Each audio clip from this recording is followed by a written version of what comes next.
ఈ రోజే డౌన్లోడ్ చేయండి. మీ ఫేవరెట్ షోస్ చూడండి. 25 ఏళ్లుగా మనం తన కోసం వెతుకుతూనే ఉన్నాం. ఇంకెప్పుడు దొరుకుతుంది గుండమ్మ నా కూతురు?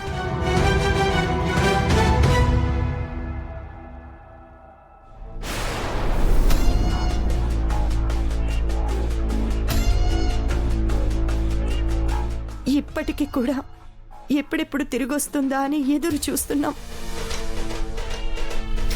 కానీ ఆ దేవుడు కూడా కనికరించడం లేదు.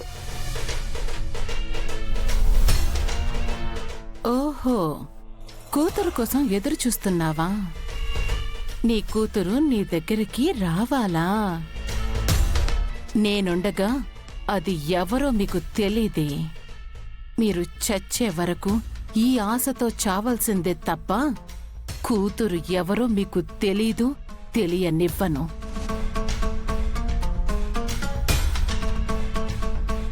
గుండమ్మా, బావగారు, ఏంటి ఇద్దరు ఇక్కడే కూర్చున్నారు?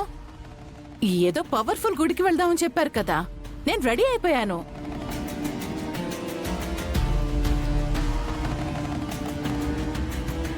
ఏంటి ఇద్దరు చాలా డల్గా ఉన్నారు? ఏమైంది? చేతిలో ఏంటి ఫోటో?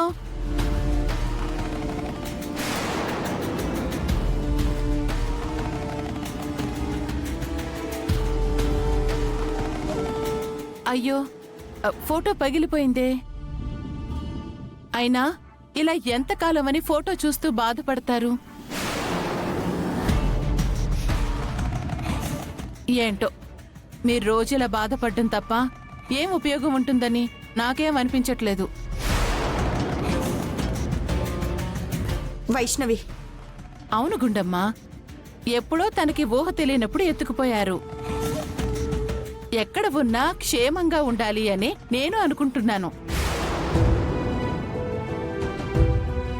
ఒకవేళ అలా ఉన్నా తనకి తల్లిదండ్రులంటూ ఒకళ్ళున్నారు అని దానికి మాత్రం ఏం తెలుస్తుంది? ఒకవేళ ఆ పిల్ల మన చుట్టుపక్కలే తిరుగుతూ ఉన్నా తనే మీ కూతురు అన్న విషయం మీరెలా గుర్తుపడతారు? ఇద్దరికీ ఆప్షనే లేదు కదా.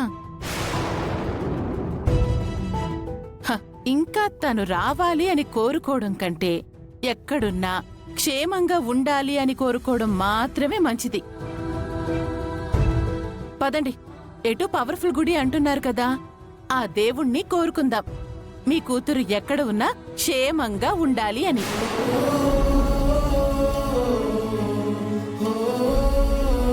చూడుకుండమ్మా, ఇలా బాధపడుతూ కూర్చుంటే ఉపయోగం ఉండదు.